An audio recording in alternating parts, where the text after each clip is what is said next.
여러분 안녕하십니까? 여수 MBC 뉴스데스크입니다. 순천시가 민선 8기 출범 이후 처음으로 순천 지역구 전남도 의원들과 정책 간담회를 가졌습니다. 여러 지역 현안들이 논의됐지만 전남권 의대 순천 유치가 가장 뜨거운 현안이었습니다. 향후 도의원들의 역할론에 대한 지역사회의 기대감도 커지는 분위기인데요. 김주희 기자가 보도합니다. 노광교 순천시장이 전남도의회 순천 지역구 7명의 도의원들과 만났습니다. 민선 8기 출범 이후 단 한 차례도 갖지 못했던 정책 간담회를 개최한 겁니다. 지금 현안들 관련해서는 또 상황들이 좀 인식이 된 차이도 좀 있을 수 있으니까 오늘 자리에서 그런 상황들을 공유하고 지역 발전을 도모할 수 있는 그런 의미 있는 자리가 됐으면 좋겠습니다. 순천시는 순천 지역구 전남 도의원들을 향해 지역의 주요 현안들에 대한 현황을 공유하고 폭넓은 협조를 요청했습니다. 특히 전남권 의대의 추천대학 선정을 위한 도행정이 최근 일방통행식으로 진행되고 있는 데 대해 유감을 표명했습니다. 그러면서 지역의 목소리가 도에 전달되고 반영될 수 있도록 더욱 적극적인 징검다리 역할을 기대했습니다. 아무래도 또 도에서 한쪽 얘기를 들으셨기 때문에 이들이 느끼고 있고 그동안에 경험했던 것, 또 사실로 드러나는 것들은 소상하게 말씀을 드리기로 하고 어차피 우리 지역에서 활동하고 계시고 이쪽에 지역민들이 여러 가지를 알고 계시기 때문에 항상 함께해 주시리라고 생각을 합니다. 특히 신민호 도의원은 지난 14일 보성에서 개최된 국립의대유치 범도민추진위원회 포럼에서 전남도의 국립의대 추천대학 선정을 위한 공모 방식, 절차를 포함한 로드맵이 언급된 데 대해 논란의 여지가 있음을 시사하기도 했습니다. 그래서 급하게 좀 만든 측면이 있었는데 그것이 지금 와서 이제 의대 유치를 마치 이제 결정하는 포럼으로 이제 변형이 지금 되고 있다라고 얘기를 들었습니다. 그렇기 때문에 그걸 어떤 대표성이니까 그렇게 생각할 필요는 없을 것 같습니다. 순천시는 전남권 의대의 순천 유치 현안 외에도 지역 완결형 공공의료체계 구축, 순천시 공공자원화 시설 조성, K-디즈니 순천 조성, 국가해양정원 조성 등 굵직한 현안에 대해서도 순천 지역구 도의원들과 공감대를 키우고 큰 틀에서의 협력도 약속받았습니다. 민선 8기 순천시와 순천 지역구 전남 도의원들의 첫 정책 간담회. 전남 동북권과 서북권의 갈등이 커지고 있는 상황에서 개최된 정책 간담회였던 만큼 향후 광역의원들의 정치력이 어느 정도 역할을 수행할 수 있을지 지역사회 기대치도 높아지고 있습니다. MBC 뉴스 김주희입니다. 전남도가 순천대와 순천시에 제안한 전남권 의대 추천대학 선정 관련 논의를 위한 오자회동이 결국 무산될 것으로 보입니다. 순천시는 오늘 전남도가 2021년 수행한 전남의대 설립 용역 결과 발표 이후 제안한 오자회동과 관련해 도 행정의 신뢰가 무너진 상태에서 전남도의 권한 없는 행정행위에 대해 도민 동의를 받기 어려울 뿐 아니라 문제를 푸는 데도 도움이 안 된다며 불참 의사를 밝혔습니다. 이와 함께 전남도가 공개한 용역 결과에 대해 현재 여러 분야에서 중대 문제점들이 확인되고 있다며 전문가 그룹과 검토 분석 중인 만큼 빠른 시일 안에 검증된 자료를 가지고 입장을 발표할 것이라고 덧붙였습니다. 전남도가 최근 공개한 2021년 전남 의대 설립 관련 용역에 대한 소모적 논쟁의 자제를 요청했습니다. 전남도는 지난 13일 공개한 2021년 전남도 국립의대 병원 설립 운영 관련 연구 용역 결과를 두고 일부에서 편향적인 해석에 따른 특정 지역 유불리를 주장함에 따라 소모적인 논쟁 자제를 당부한다고 밝혔습니다. 또 용역을 수행한 서울시립대 임준 교수는 전남도 전체의 의료 환경을 분석해 대표적인 의료 취약지임을 확인하기 위한 용역임을 전제하며 결코 전남도 내 특정 지역을 염두에 두고 의대와 부속병원 설립을 결정하기 위한 연구 용역이 아니었다고 강조했습니다. 부조리를 막겠다며 용기를 낸 내부 고발자가 오히려 피해를 본 사례가 뒤늦게 알려졌습니다. 법적으로 보호받아야 할 공익신고자는 늦게 신고했다는 이유로 징계를 받았는데요. 보도에 김단비 기자입니다. 한센병 치료와 관련 연구를 위해 설립된 보건복지부 국립소록도 병원입니다. 이 병원 직원이 직장 상사의 비리를 행정지원계와 인사 담당자에게 제보한 건 지난 2022년 말. 당시 상사가 병원 공사를 수행하고 있던 건설업체로부터 안전화 구매 명목으로 20만 원 상당의 상품권을 받는 등 금품 수수와 예산 낭비, 갑질 행위로 행동 강령을 위반했다며 상사를 신고한 겁니다. 하지만 병원 측은 개장이던 공익신고자를 일반 개원으로 업무를 강등시켰습니다.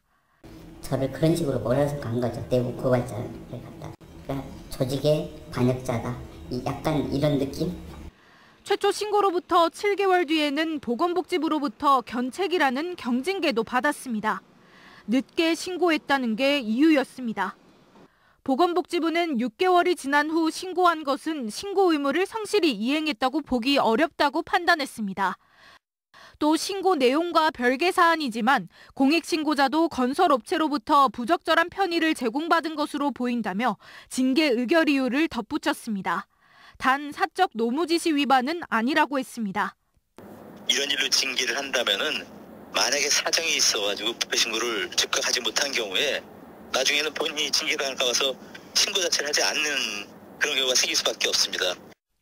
공익신고자 보호법에는 공익신고 관련 신고자의 범죄 행위가 발견된 경우 그 형을 감경하거나 면제할 수 있고 공익신고를 이유로 불이익 조치를 해서는 안 된다고 규정하고 있습니다. 저희 이제 누군가를 조직의 반역자로 보이기 시작하면 그 사람에게는 이 법이 통용되지 않도록 하는 경향이 많이 보이더라고요. 그래서 그러면 안 될 것 같고요. 금품 수수 등 혐의를 받은 피신고자는 3개월 정직을 받고 국립재활원으로 근무지를 옮겼습니다. MBC 뉴스 김단비입니다. 최근 4년 동안 전남에서 비브리오 폐혈증에 걸린 43%가 사망하는 등 여름철에 환자 발생이 집중되고 있습니다. 전남에서는 지난 2020년 11명, 21년 8명, 22년 7명, 2023년 13명 등 모두 39명의 비브리오 폐혈증 환자가 발생했는데 이 가운데 17명이 숨졌습니다. 비브리오 폐혈증은 해수면의 온도가 18도 이상으로 오르는 5월부터 6월에 집중 발생하고 오염된 어패류를 익히지 않고 먹거나 상처가 난 피부가 오염된 바닷물과 접촉할 때 감염되는 세균성 질환입니다. 순천시가 지능형 응급의료 시스템을 구축해 운영합니다. 순천시는 지난 4월 과학기술정보통신부 주관 공모사업으로 선정된 지능형 응급의료 시스템 시범지역사업의 착수 보고회를 갖고 응급 상황 발생에서부터 치료에 이르는 전 과정에 대한 환자 정보 연계를 통해 환자에게 적합한 병원을 선정하고 최적의 이용 경로를 안내하는 지능형 응급의료 서비스 구축에 나섰습니다. 시는 지능형 응급의료 시스템 운영에 따라 지역 응급 환자들의 골든타임을 확보해 중증 응급 환자의 생존율을 높일 수 있을 것으로 기대하고 있습니다.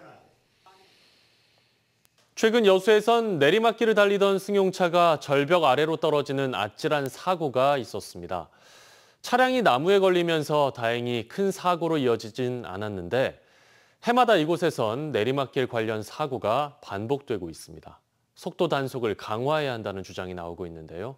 최황지 기자의 보도입니다.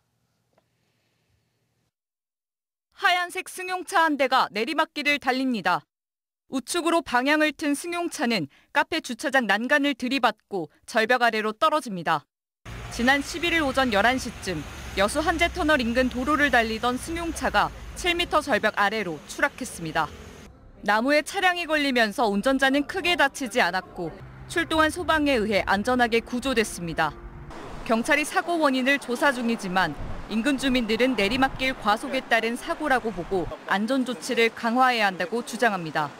저 옆 건물을 또 받아서 또 옆 건물 또 이게 또 사고 난 적이 있습니다. 수차례 그 여수 경찰서와 그 여수시 교통과에 내리막에 대한 안전 조치를 요청했습니다만 한제터널부터 시작되는 내리막길은 겨울철이면 차량이 통제될 만큼 경사가 심합니다. 교통사고 분석 시스템에 따르면 한제로 1km 구간에서만 3년간 25건의 교통사고가 발생했습니다. 2021년엔 이곳을 달리던 탁송차가 전도돼 19명의 사상자가 났습니다. 이 사고로 과속 단속 장비가 설치됐지만 현장 단속에는 한계가 있습니다. 내리막길에서 가속을 붙인 차량들이 속도를 유지한 채 우회전합니다. 시속 40km의 과속 단속을 교묘히 피하는 겁니다. 사정이 이렇다 보니 여수시에는 해당 도로에서 과속을 단속해달라는 민원이 해마다 끊이지 않고 있습니다. 주로 과속 카메라나 방지턱을 설치해야 한다는 내용인데 이곳을 주행하던 차량들도 필요성을 공감하고 있습니다. 여기가 급커브여가지고 앞에도 잘 안 보인 상태니까 좀 약간 위험하긴 하거든요. 속도 때문에 그러겠죠. 브레이크 때문에. 과속 방지턱은 있으면 좋겠네요. 여수시는 도로 여건상 추가 과속 단속이 어렵다는 입장이지만 경찰과 함께 관련 논의를 이어가겠다고 답변했습니다. MBC 뉴스 최왕지입니다. 여수시의회 박남회장 공공활용특별위원회가 국립공원공단과 국회를 방문해 해양연구센터의 여수 존치를 요구했습니다.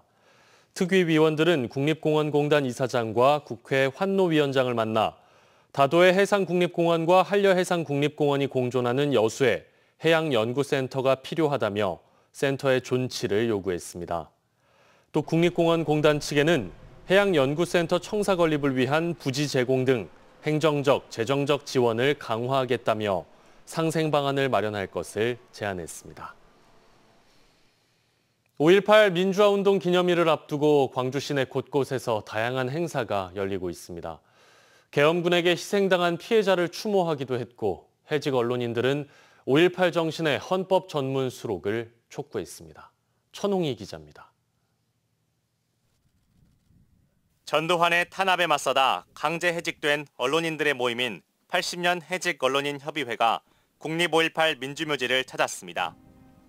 1980년 당시 한국기자협회장으로서 언론 자유운동에 헌신한 김태홍 언론인과 리영희, 송건호 언론인 등 5.18 민주화운동을 뒤에서 조종했다는 의심을 받아 구속됐던 언론계 큰별들을 찾아 넋을 기렸습니다.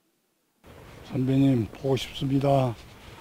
해직 언론인들은 민주주의를 위해 목숨 걸고 투쟁한 5.18 민주화운동의 정신을 헌법 전문에 수록해 새 시대의 헌법을 완결하라고 요구했습니다. 5.18 당시 시민학생들의 불굴의 항거를 항구적인 민주수호 헌법 정신으로 삼을 것을 역사와 국민 앞에 거듭 전명한다. 전국 각지의 시민과 학생도 국립 5.18 민주묘지를 참배했습니다. 매일 1,500명이 넘는 시민들이 국립 5.18 민주묘지를 찾고 있는데요. 5.18 민주화운동 44주년을 앞두고 시민들의 추모 열기가 고조되고 있습니다. 5.18을 기억해야겠다 생각했습니다. 5.18 사건 덕분에 저희가 행복하게 살 수 있으니까요. 세계 각국의 활동가들과 민주주의에 대해 논의하는 광주 민주포럼도 자유의 위기를 주제로 시작됐습니다.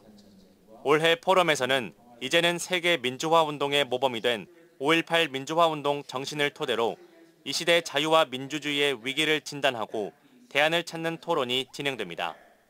1980년도에 광주 시민들이 생각했던 미래가 지금 현재 우리가 생각하는 미래하고 접점이 닿지 않느냐. 그러한 것을 주제로 우리가. 주남마을에서는 올해로 11번째를 맞는 기억이 니은이 인권문화제가 열렸습니다. 80년 5월 당시 주남마을에서 공수부대원들의 무차별 총격으로 숨진 희생자 17명을 추모하기 위해 열리고 있는 인권문화제입니다. 헌화하고 노란 풍선도 날리면서 5월의 아픈 역사를 기억하고 희생자들의 넋을 달래고 있습니다. 한편 이번 5.18 민주화운동 기념식에는 국민의힘 황우여 비상대책위원장 등 여당 지도부와 더불어민주당 지도부, 조국혁신당 지도부들이 대거 광주를 찾을 예정입니다. MBC 뉴스 천홍입니다. 여수시가 빅데이터를 활용해 인구 감소 대책을 수립합니다. 여수시는 한국지역정보개발원이 주관하는 지역데이터 분석 사업 공모에 선정됨에 따라 최근 3년간의 전출입 내역과 1인 가구의 경제적 특성 등을 분석해 인구 감소 대책을 마련할 계획이라고 밝혔습니다. 여수시는 또 이번 사업을 통해 지역 간 인구 이동이 발생하는 원인과 경제적 요인이 인구 유출에 미치는 영향 등을 파악할 수 있을 것으로 전망하고 있습니다. 여수광양항만공사가 여수세계박람회장 인수 1주년을 맞아 박람회장 활성화를 위해 비고 해상 분수쇼를 무료로 개방합니다. 여수광양항만공사는 음악과 조명, 분수를 결합한 이번 비고 해상 분수쇼가 과거의 비고쇼와는 달리 주간에도 공연이 열려 이전보다 많은 관광객들이 관람할 수 있을 것이라며 오는 29일 개막하는 2024 글로컬 미래교육 박람회에 맞춰 조기 공연을 결정했다고 밝혔습니다. 이에 따라 비고쇼 해상 분수쇼는 오는 22일 공연을 시작으로 11월까지 운영되고 수요일부터 토요일까지 하루 5차례, 일요일과 공휴일은 하루 4차례 공연됩니다.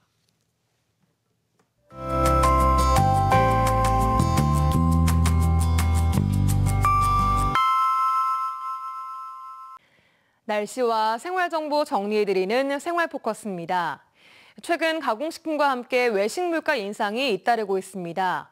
통계청의 소비자 물가 조사 결과 김과 올리브유의 인상률이 높았고 외식업체에서 맥도날드와 치킨 프랜차이즈 업체 등이 줄줄이 가격을 올렸습니다. 순천시가 이번 달 25일부터 이틀간 제6회 순천시민 생물 다양성 대탐사를 순천만 습지에서 진행합니다. 이 행사는 생물종 전문가와 시민이 함께 지역의 생물종을 조사하고 목록을 만드는 과학 참여 활동으로 관심 있는 시민이면 누구나 참여할 수 있습니다. 고흥군이 미혼 남녀를 위한 고흥 솔로 엔딩 행사를 개최합니다. 이달 말까지 참가 신청을 받고 있고요. 다음 달 14일부터 2박 3일간 데이트와 청춘 파티 등 미혼 남녀를 위한 소통의 시간이 마련됩니다. 강한 바람에 놀란 분들 많으시죠? 전남 동부 지역, 특히 해안가를 중심으로 오늘 오전까지 매우 강한 바람이 불어왔는데요. 다행히 밤사이에 바람은 차츰 약해지겠습니다. 다만 내일 아침까지는 쌀쌀하겠는데요. 아침 최저 기온은 10도를 조금 넘긴 11도에 그치겠고요. 한낮 기온은 26도까지 크게 오르겠습니다. 큰 일교차에 대비한 옷차림 잘 하셔야겠습니다. 하늘은 내일도 종일 맑겠고요. 먼지 걱정도 크게 없겠습니다. 자세한 내일 지역별 기온 보시면 아침 기온은 여수가 15도, 광양 13도, 순천, 고흥 11도 보이겠습니다. 한낮 기온은 여수 23도, 고흥 24도, 순천, 광양 26도로 오늘보다 1에서 4도가량 높아지겠습니다. 해상에는 오전까지 구름 많다가 맑아지겠고요. 바다의 물결은 남해서부 앞바다에서 0.5에서 1m, 먼바다에서는 0.5에서 최고 1.5m로 일겠습니다. 여수의 내일 만조 시각은 오후 5시 36분, 간조 시각은 오전 11시 18분입니다. 지금까지 생활포커스 송유라였습니다. 다음 뉴스입니다. 고흥군이 올해 전라남도 야간관광 활성화 사업에 최종 선정됐습니다. 고흥군 야간관광 활성화 사업은 최근 관광 수요를 반영한 야간관광 콘텐츠를 개발해 주 야간관광을 연계한 체류형 관광 상품을 운영하는 사업이며 고흥군은 이번 공모 선정으로 녹동항 바다정원 미디어돔 외벽을 미디어 아트 효과로 리뉴얼해 대형 포토존과 랜드마크로 활용한다는 계획입니다. 고흥군은 야간관광 활성화 사업이 체류형 관광객 증가와 우주항공 중심 도시 이미지 정립에 도움이 될 것으로 기대하고 있습니다. 광양시가 추진하는 도시 속 청춘광장 조성 사업이 올해 전라남도 남도 경관 조성 사업에 최종 선정됐습니다. 광양시는 사랑병원 뒤편 중마 23호 광장이 유동 인구가 많은 상권의 중심지에 있지만 야간에 어둡고 특별한 행사나 프로그램이 부족해 광장 이용률이 낮다고 보고 10억 원의 예산을 들여 녹지시설 정비와 특화 가든 조성, 야간 경관 조명 설치 등의 사업을 추진할 계획입니다. 광양시는 이번 사업이 완료되면 시민 만남의 장소와 휴식 공간으로 자리 잡아 침체된 주변 경기 활성화에 도움이 될 것으로 기대하고 있습니다. 여수산단 환경 데이터가 시 홈페이지를 통해 공개됐습니다. 여수시는 여수산단 주요 지점의 유해 대기물질과 악취, 수질 정보 등을 시민들이 확인할 수 있도록 홈페이지를 통해 실시간 데이터를 공개한다고 밝혔습니다.